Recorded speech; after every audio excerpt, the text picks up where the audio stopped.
Yo, Adam Saxton here with Guy in a Cube. It's been a few weeks since the last roundup, so I think it's time to do one. Also, if this is your first time finding Guy in a Cube, be sure to hit that subscribe button just to stay up to date with all the videos from both Patrick and myself.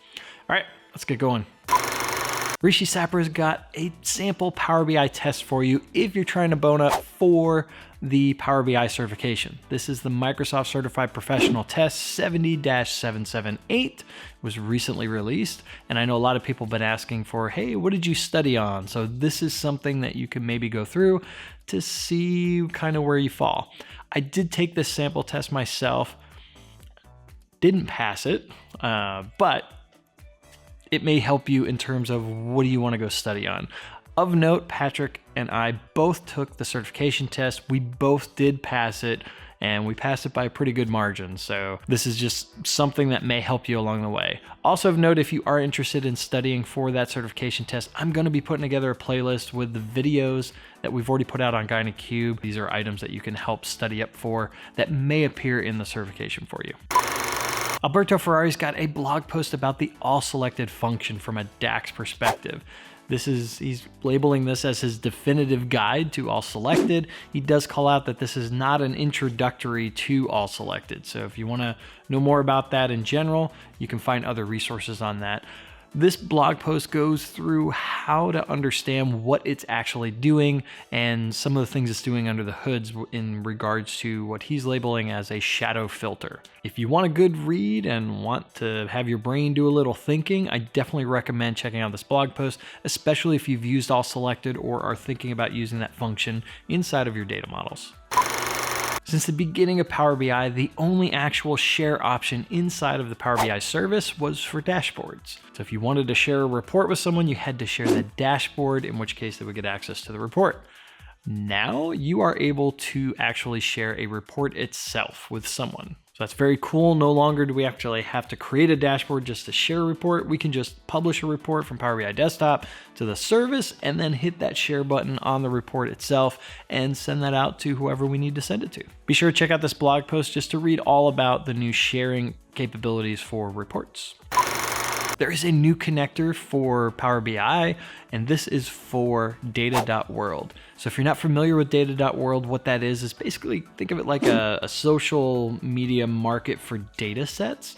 And so there's a ton of data sets out there, and they can be shared with, you can restrict who that's shared with, or you can just let everyone out in the world know about it. So if you're looking for data sets, and I know a lot of us, especially on the consulting side or at Microsoft or other places, we look for data sets that we can create demos off of or proof of concepts. So you can absolutely use data from data.world to help drive your demonstrations or just to add extra data to your existing data set. So it's very cool. I recommend you check it out. I signed up for data.world. It didn't cost me anything. So check it out, try it out in Power BI Desktop. Also, there's going to be a webinar on February 22nd. In the blog post, there's a link where you can go sign up and learn more about it. It is the beginning of a month, and with that, we have a new Power BI Desktop release, and whoo! This one's got some good things inside of it. The first item in this update is the ability to multi-select data points across multiple charts. So the idea here is that I can select in one chart, and then it filters everything in the report. If I select in another chart, it's gonna sub-filter that. So it's not gonna erase the selection in the other chart, which was the normal behavior.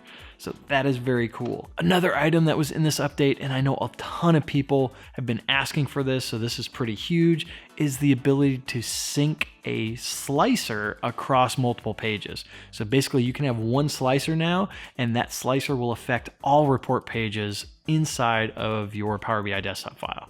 That's huge. A ton of people wanted this.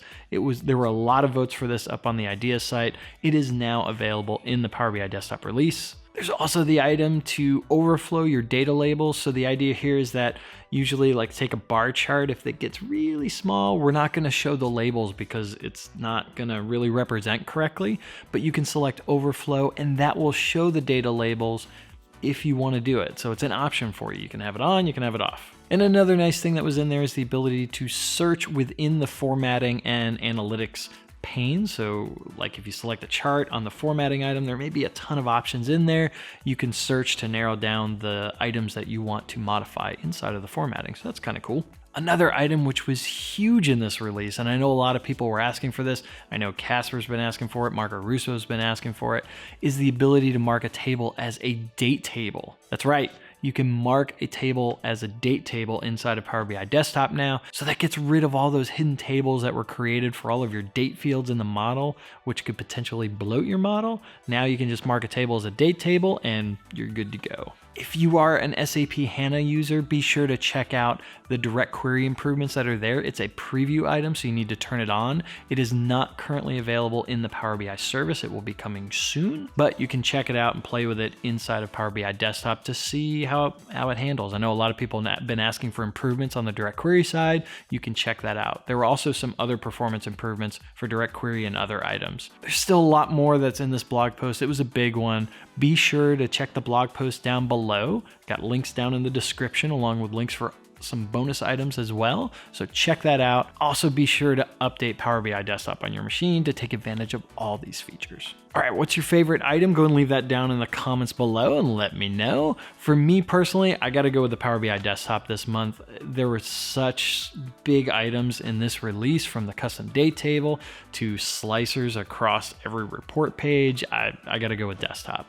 But let me know. I want to know what you think. Leave that down in the comments below. If you like this video, be sure to give it a thumbs up. Smash it if you so desire. If it's your first time here, hit that subscribe button. And as always, from both Patrick and myself, thank you so much for watching. Keep being awesome, and we'll see you in the next video. Getting thumbnails, getting thumbnails. I think this is how Patrick does it.